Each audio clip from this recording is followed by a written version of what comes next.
আপনারা শুনছেন রেডিও ফুর্তি রেড এফএম। আমার সাথে রয়েছে মাসুম ভাই এবং আজকের অতিথিরা, এবং কোনো কথা হবে না আজকে, যেহেতু অনেক ঘটনা, আরো গেস্ট আছেন আমাদের সাথে। সো আমরা সরাসরি চলে যাবো বাবু ভাইয়ের কাছে তার ঘটনায়। থ্যাংক ইউ রাসেল ভাই। প্রথমে সবাইকে বাংলা নববর্ষের শুভেচ্ছা। অ্যান্ড থ্যাঙ্কস ফর কামিং বাবু ভাই। মানে আমাদের আজকের ডেটা অনেক স্পেশাল, এবং বাংলা নববর্ষ সামনে, এবং আমরা আজকে শেষ বছরের শেষ দিন। একদম মানে এক বছরের শেষ, একটা বছরের শুরু।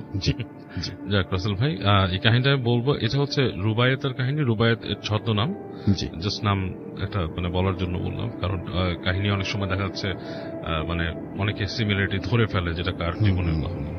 এনিওয়েজ, রুবায়েত ও যখন নাকি ইউনিভার্সিটিতে পড়তো, ওই সময় ওর অ্যাফেয়ার ছিল, এবং অ্যাফেয়ার এক পর্যায়ে ওরা বিয়ে করে আর কি। তো বিয়ে করে, এটা নিজেদের অ্যাফেয়ার ম্যারেজ ছিল, ফ্যামিলি অনেকটা এটা মেনে নেয় না। সো শেষ পর্যন্ত আর কি মেনে নেয়। সো অ্যাকসেপ্ট করার পরে ও চলে যায় অস্ট্রেলিয়াতে, আর ওর ওয়াইফ থাকে নিজের বাসায়।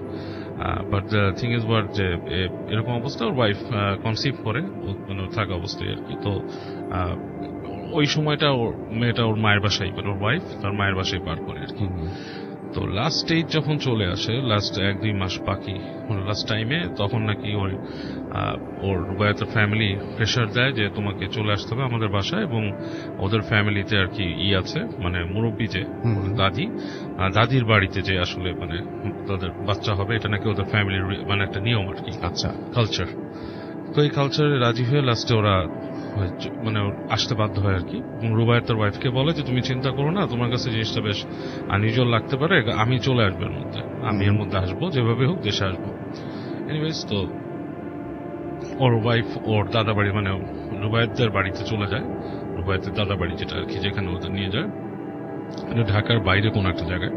অ্যান্ড ওরা ছিল আর কি আপনার ফ্যামিলিগত ভাবে বেশ মানে একটু পশ পিপল, যাদের আর কি মানে বেশ ঐতিহ্যবাহী ফ্যামিলি ওখানে। আচ্ছা, বেশ বড় বাড়ি। তো ওখানে চলে যায়, ওখানে যা থাকে, এবং প্রথম দিকে ওর কাছে বেশ ভালোই লাগে বাড়িটা, খুব মানে সুন্দর বিশাল বাড়ি, বাড়ির সামনে দিঘি আছে, তারপর আরো অনেক কিছু আর কি বাসাটার সামনে, এবং রুবায়েতের আম্মা ওকে খুব কেয়ার করে নিয়ে। তো যেটা হয় যে ওই বাড়িতে যখন থাকে, তো 2-1 দিন পরে রুবায়েতের আম্মু আর কি বলে যে তুমি যদি ইউজ টু ফিল করো একা থাকতে, তাহলে তুমি একা থাকো রুমে।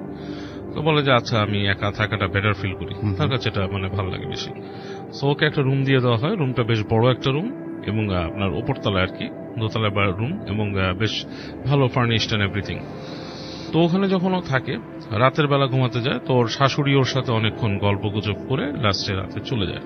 আচ্ছা, তো চলে যাওয়ার পর ওর হাজবেন্ডের সাথে কথা বলে, ফোনে কথাবার্তা বলে রাত্রেবেলা থাকে। কাজের মেয়ে আছে, বলে যে নক করলে দরজার বাইরে কাজের মেয়ে থাকবে।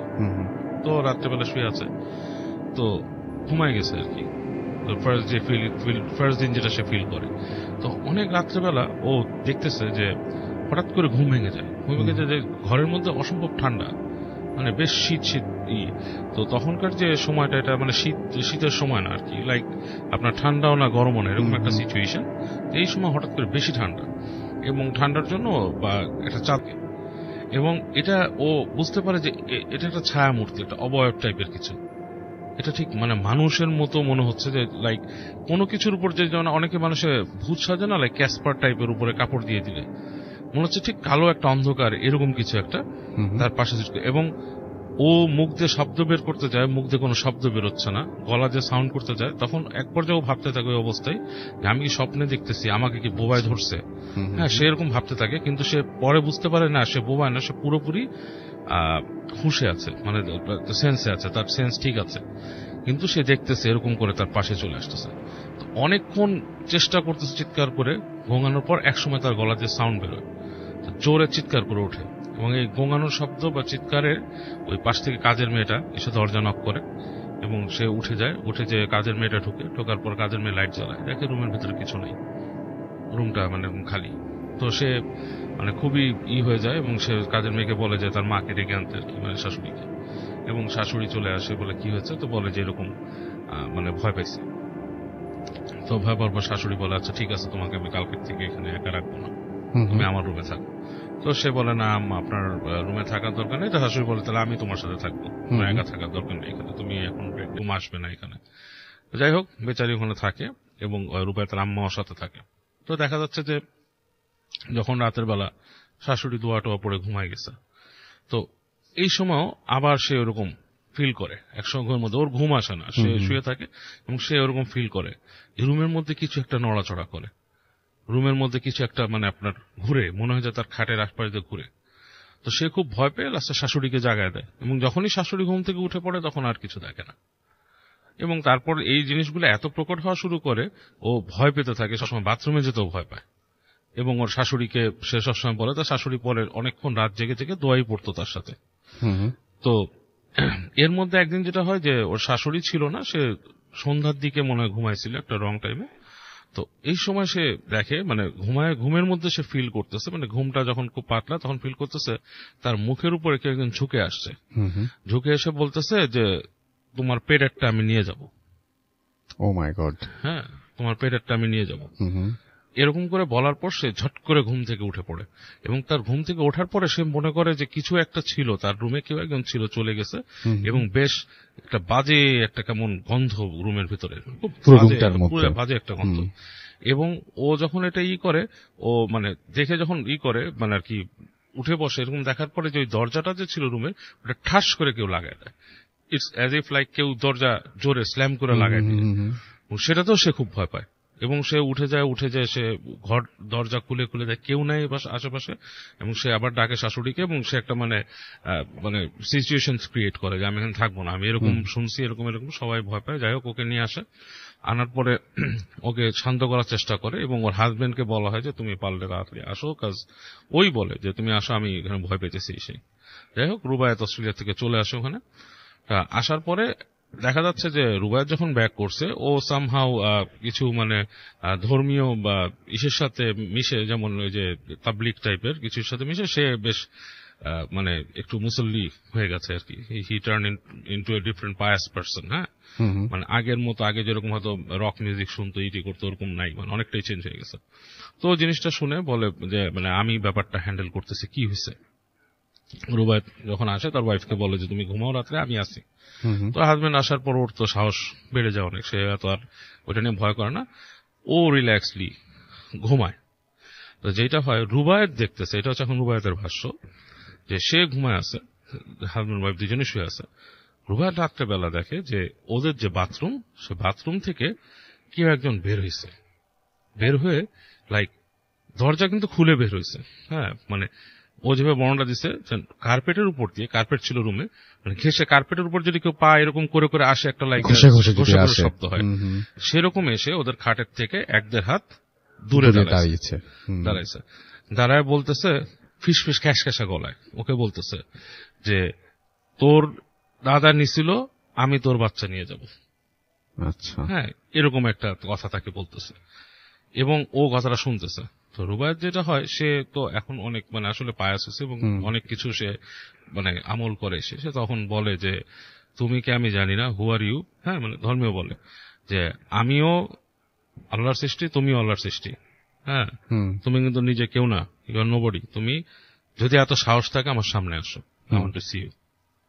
আমার সামনে এসে দেখা দাও, আর এখান থেকে তুমি চলে যাও। তুমি আমাকে বদার করা কোন আল্লাহর সৃষ্টিকে কিছু করার তোমার অধিকার নাই, ক্ষমতাও নেই। হ্যাঁ, আমি দোয়া পড়ে আমার ওয়াইফকে বন্ধ করেছি, আমার সন্তান। তো ওই জন্য চলে যায় ফস করে ওখান থেকে, আর করে না। বাট এরকম কিছু তাকে প্রবলেম করতেই থাকে। তো রুবায়েত সিদ্ধান্ত নেয় যে ঘটনাটা কি সে দেখবে। সে একদিন তাদের যে ওই লাইব্রেরি আছে, উপরে একটা লাইব্রেরি ছিল পড়ার, দাদার, ওখানে যায়। ওখানে যে সে এরকম মানে ওখানে নামাজ কালাম পড়ে, সে বলছে, তার দাদা বলছে হুজুর নিয়ে আসবে, সে বলছে আমার হুজুর টুজুর লাগবে না, আমার সন্তান ডিস্টার্ব হচ্ছে কোনো ব্যাপার, আমি দেখবো। সে লাইব্রেরিতে পড়ে বসে সে ওখানে দোয়া টোয়া পড়ে সে কল করে, সে বলে যে আমাকে কেউ ডিস্টার্ব করতেছে এই বাসায়, এবং এসে আমার ওয়াইফকে ডিস্টার্ব করতেছো, আমাকে অনেক কিছু বলতেছো, আমি তোমাকে দেখতে চাই। তো ও হঠাৎ করে, তখন লাইব্রেরি রুম খুব একটা মানে আলো ছিল না, হালকা আলো জ্বলতেছে। এই সময় সে শব্দ পায় যে ওই পিছনে ওই বই শেলফের ওখান থেকে খড়খড় খড়খড় শব্দ হচ্ছে। তারপর সে দেখে একটা ছায়া টাইপের কিছু একটা আসছে, অন্ধকার, ঠিক আলোর কাছে এসে দাঁড়ায় আছে। তো আরো বলে সামনে আসতে, এবং আসার আলোর একটু এদিকে সে দেখে যে একটা চেহারা, সে বুঝতে পারে যে একটা খুব রিঙ্কেল চেহারা, একটা বুড়া মানুষ, বুড়া মহিলা। হ্যাঁ, এবং তার চুল টুল এলোমেলো ভাবে আছে, এবং সে ওখানে দেখে যে মুখটা হা করা, জিভ জিভ বের হয়ে কথা বলতে বাঁকা করে। হুম হুম।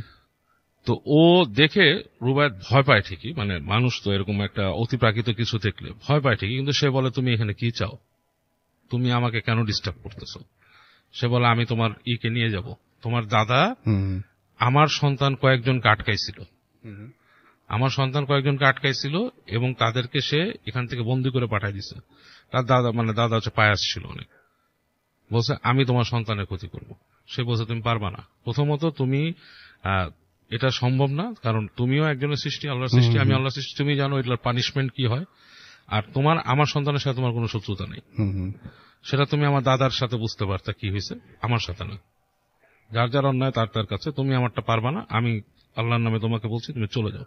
এবং এটাকে রুকিয়া বলে, মানে এই প্রসেসটাকে, এবং সে সাকসেসফুলি কিন্তু রুকিয়া করে, সে করে সাকসেসফুলি এবং নিজেই করে, এবং এটা কিন্তু করা সম্ভব, এও বলছে, এবং আমি নিজেও জানি এটা করা সম্ভব, ইউ ক্যান ডু দ্যাট। আচ্ছা, আমি এই টার্মটাই জানতাম না। এবং তার সাথে সে তর্কে তাকে পরাস্ত করে সে, এবং কিছু সে মানে এরকম আল্লাহর কালাম বলে তাকে শেষ পর্যন্ত ওখান থেকে সরে যেতে বাধ্য করে। সে তার ওয়াইফকে কিছু নিজেই ট্রিটমেন্ট দেয়, এবং তার সন্তান হয় আলহামদুলিল্লাহ, এবং তার সন্তানের কিছুই হয় না আলহামদুলিল্লাহ, এবং মানে দে আর সেফ। চমৎকার, থ্যাংক ইউ সো মাচ বাবু ভাই, থ্যাংক ইউ। এবং খুবই অদ্ভুত ব্যাপার, একটা নতুন আরেকবার ওটা যদি বলতেন কি বলে এটা? রোকিয়া বলে। আচ্ছা, ওকে। সো আপনারা অনেক নতুন কিছু জানলেন, এবং বাবু ভাই আসলে আমরা অনেক সময় এরকমই হয় যে অনেক নতুন কিছু, অনেক নতুন ধরনের ঘটনা, অনেক নতুন কিছু জানতে পারি এবং শুনতে পারি। তো আজকে চমৎকার একটা ঘটনা উনি শেয়ার করলেন, এবং আজকে কষ্ট করে যে উনি এসছেন এবং আমাদের সাথে ঘটনা শেয়ার করলেন, সেজন্য অনেক অনেক থ্যাঙ্কস জানাচ্ছি। বছরের শেষ যে ভূত এফএমটা বাংলা মানে 1424 সালের সেই ভূত এফএম শুনছেন আপনারা, এবং আরো দুজন নতুন অতিথি আছেন যাদের কাছে চমৎকার ঘটনা রয়েছে। সেই ঘটনা শুনতে অবশ্যই আমাদের সঙ্গে থাকবেন। তারা একেবারেই নতুন, একজন এসছেন